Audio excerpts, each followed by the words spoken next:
Hello दोस्तों, आप हैं ऑनलाइन जीके मंच यूट्यूब चैनल में। दोस्तों, इस वीडियो में जीके के 25 इंपॉर्टेंट क्वेश्चंस हैं। ये आपके आने वाले जो भी एनटीपीसी के, ग्रुप डी के या फिर एसएससी के जितने भी एग्जाम हैं उनके लिए काफ़ी इंपॉर्टेंट हैं।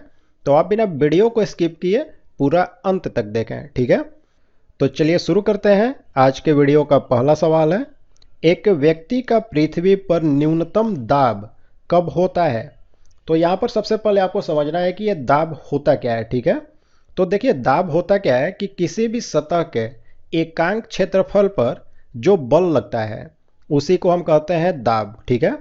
तो यहाँ पर पूछ रहा है कि एक व्यक्ति जो है वह किस स्थिति में रहे कि उसका जो दाब है वह पृथ्वी पर न्यूनतम हो। तो अगर वो व्यक्ति लेटा रहेगा तो उसके शरीर का कांटेक्ट जो है वह ज़्यादा से ज़्यादा पृथ्वी के साथ होगा और उसका जो पूरा दाब है वह ज़्यादा क्षेत्रफल पर लगेगा। तो यानी कि इसका मतलब यह हुआ कि दाब जो है अगर व्यक्ति लेटा रहेगा तो पृथ्वी पर सबसे कम लगेगा। तो राइट आंसर क्या होगा? ऑप्शन ए, जब वह पृथ्वी पर लेटा होता है, ठीक है। अब यहाँ पर मैंने आपको दाब की परिभाषा बता दी और इसका जो एसआई यूनिट होता है वह होता है न्यूटन प्रति मीटर स्क्वायर। तो इसे भी याद रखना आपको। और ये जो न्यूटन प्रति मीटर स्क्वायर है इसे हम पास्कल कहते हैं। और दाब जो है एक तरह की अदिश राशि होती है। कैफीन किस में पाया जाता है? कैफीन जो होता है एक तरह का उत्तेजक पदार्थ होता है, वह इनमें से किस में पाया जाता है, ठीक है। तो कैफीन जो होता है वह चाय और कॉफ़ी इन दोनों में पाया जाता है। और तंबाकू जो होता है इसमें निकोटीन पाया जाता है। तो ये काफ़ी इंपॉर्टेंट सवाल है कि निकोटीन किस में पाया जाता है, तो तंबाकू में। और कैफीन किस में पाया जाता है, तो चाय और कॉफ़ी में, ठीक है। नेक्स्ट क्वेश्चन देखते हैं, किसी पिंड का भार अधिकतम कहाँ पर होगा। तो देखिए, ये जो भार है वह पृथ्वी के गुरुत्वाकर्षण जो है उस पर निर्भर करता है। यानी कि गुरुत्वाकर्षण जितना ज़्यादा होगा भार भी उतना ही ज़्यादा होगा, और गुरुत्वाकर्षण जितना कम होगा भार उतना ही कम होगा। तो यहाँ पर पूछ रहा है कि भार अधिकतम पृथ्वी पर सबसे ज़्यादा कहाँ पर होगा। तो देखिए, पृथ्वी का जो गुरुत्वाकर्षण है वह सबसे ज़्यादा होता है ध्रुव पर। तो इसका मतलब कि भार सबसे ज़्यादा कहाँ पर होगा, तो ध्रुव पर। और पृथ्वी का जो गुरुत्वाकर्षण है वह सबसे कम होता है भूमध्य रेखा यानी कि विषुवत रेखा पर। तो भार सबसे कम होगा विषुवत रेखा पर, ठीक है। दोस्तों, मैंने गुरुत्वाकर्षण से संबंधित एक वीडियो बनाया है जिसमें कि गुरुत्वाकर्षण से जो भी इंपॉर्टेंट क्वेश्चन आते हैं एग्जाम में वो सारे क्वेश्चन उसमें लिए गए हैं। और इसका लिंक हम आपको आई बटन में दे रहे हैं। तो चलिए अब नेक्स्ट क्वेश्चन देख लेते हैं। मोपला विद्रोह कहाँ हुआ था। तो ये जो मोपला विद्रोह है यह शुरू हुआ था 1921 में और यह हुआ था केरल में। तो option B Kerala right answer होगा। और इसके जो मुख्य नेता थे उनका नाम था अली मुस्लियार। तो इसे भी आपको ध्यान में रखना है कि इसके मुख्य नेता कौन थे। तो अली मुस्लियार 1921 में हुआ था और केरल में हुआ था, ठीक है। अगला सवाल देखते हैं, स्थिर पानी में मिट्टी का तेल डालने पर मच्छर कम होते हैं, इसके पीछे क्या कारण है।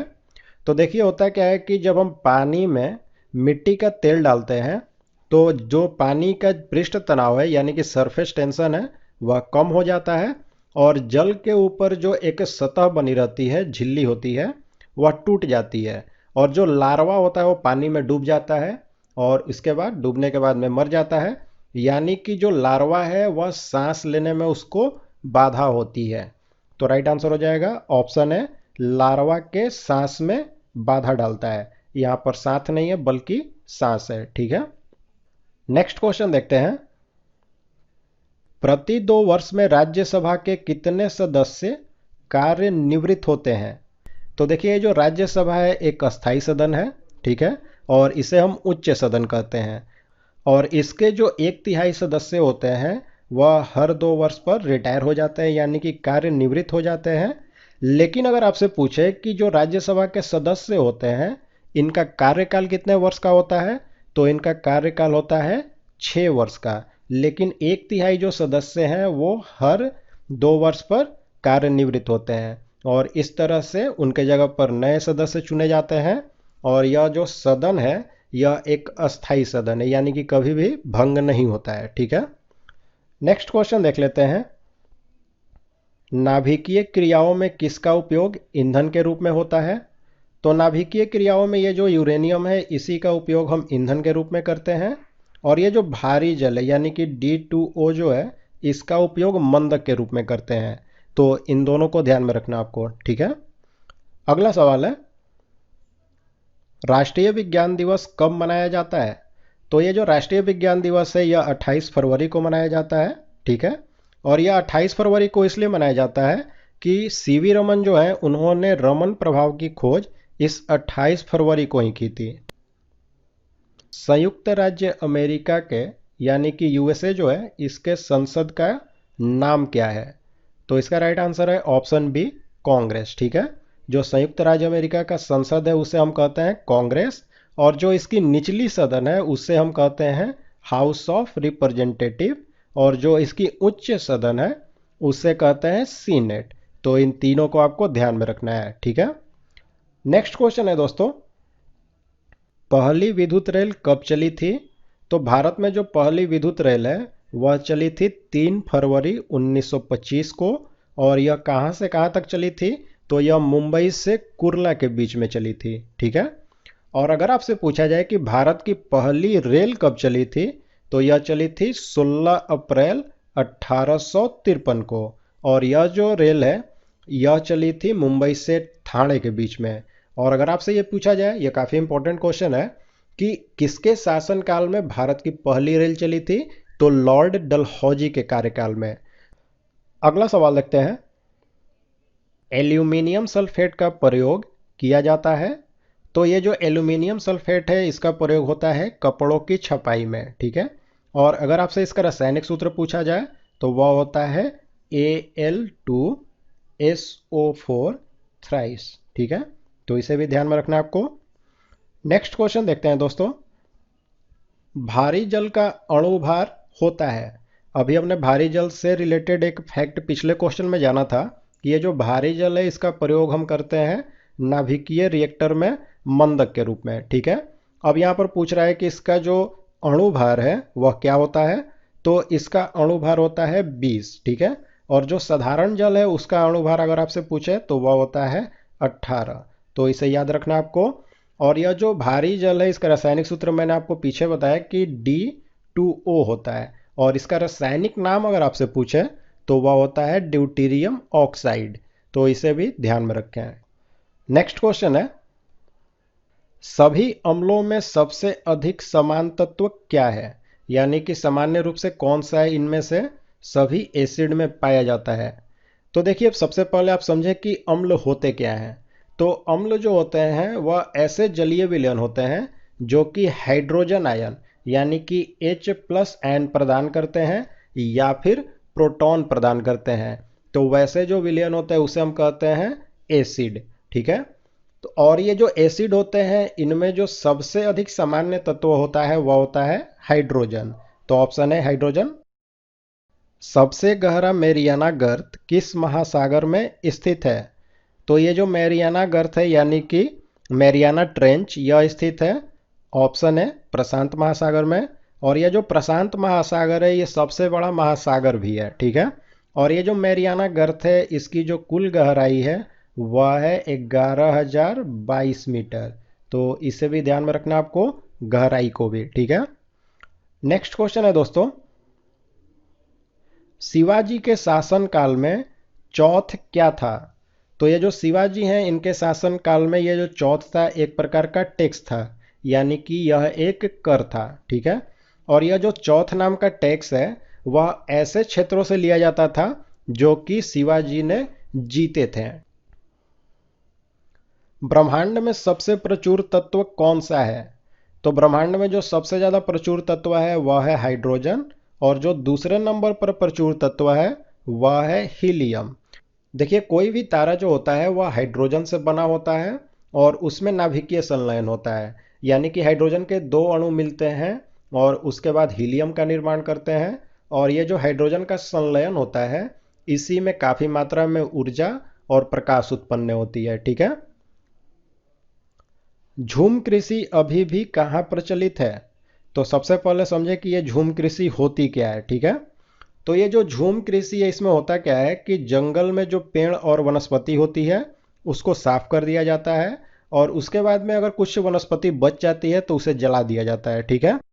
उसके बाद उस जमीन पर खेती की जाती है, तो इसी को कहा जाता है झूम कृषि या फिर स्थानांतरित कृषि भी इसी को कहते हैं, ठीक है। और जब उस जगह की उर्वरता जो है वो खत्म हो जाती है तो फिर दूसरे जगह पर इसी तरह से खेती की जाती है। और यह जो झूम कृषि है यह भारत में अभी मणिपुर में, नागालैंड में और मिजोरम, इन तीनों जगहों पर की जाती है।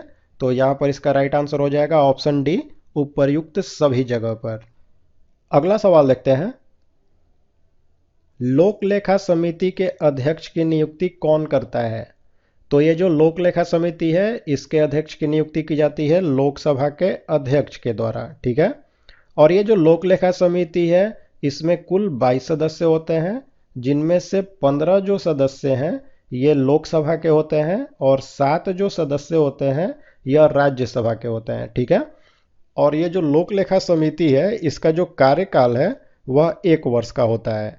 और अगर आपसे पूछे कि लोक लेखा समिति का कार्य क्या होता है, तो इसका कार्य होता है जो कैग होती है यानी कि नियंत्रक और महालेखा परीक्षक, इसकी जो रिपोर्ट होती है उसकी जांच करना इसका काम है, ठीक है।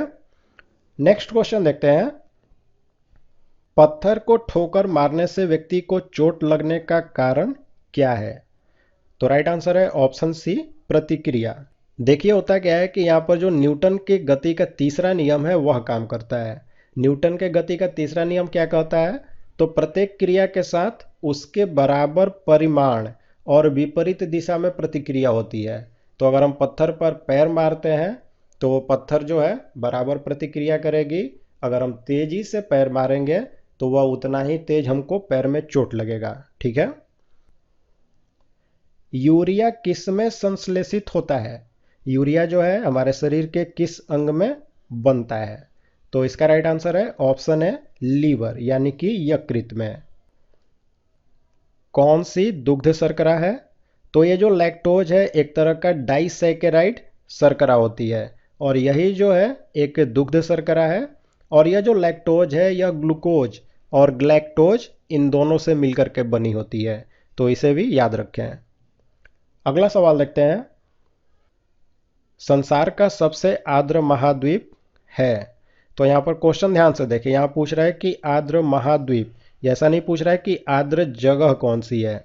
तो अगर आर्द्र महाद्वीप पूछे तो वह दक्षिण अमेरिका है। विश्व में सबसे ज्यादा आर्द्र महाद्वीप दक्षिण अमेरिका है। किसकी विफलता के बाद स्वराज पार्टी बनी थी? तो राइट आंसर है ऑप्शन डी, असहयोग आंदोलन, ठीक है। असहयोग आंदोलन जब विफल हुआ तो उसके बाद 1923 ईस्वी में इस स्वराज पार्टी का गठन किया गया था मोतीलाल नेहरू और सी आर दास के द्वारा, ठीक है।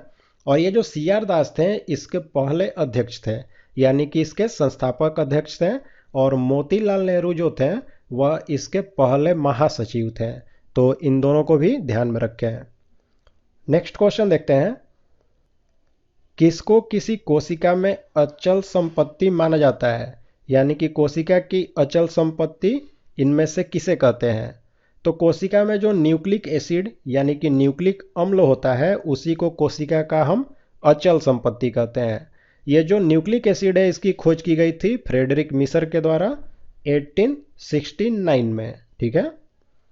अगला सवाल है दोस्तों, गैस फ्लेम के सबसे गर्म भाग को क्या कहते हैं? तो गैस फ्लेम का जो सबसे गर्म भाग होता है वह होता है नॉन ल्यूमिनस जोन, ठीक है। यह जो नॉन ल्यूमिनस जोन होता है यह नीले रंग का होता है और यह जो ज्वाला होती है यानी फ्लेम होती है उसका सबसे बाहरी भाग होता है। तो दोस्तों ये थे जीके के 25 इंपॉर्टेंट क्वेश्चंस। तो अब आप लाइक और कमेंट करके हमें ज़रूर बताएं कि आपको ये वीडियो कैसा लगा, और आपको अगर वीडियो अच्छा ना लगा हो तो इसे डिसलाइक करें और कारण ज़रूर बताएं कि आपको ये वीडियो क्यों नहीं अच्छा लगा और इसमें क्या कमी थी। और साथ ही में दोस्तों, अगर आप हमारे चैनल का वीडियो पहली बार देख रहे हैं तो हमारे चैनल को ज़रूर सब्सक्राइब कर लें और बेल बटन का आइकन भी प्रेस कर दें, जिससे कोई भी नई वीडियो अगर हम अपलोड करते हैं तो इसकी जानकारी आपको नोटिफिकेशन से मिलेगी और कोई भी वीडियो आपसे मिस नहीं होगी।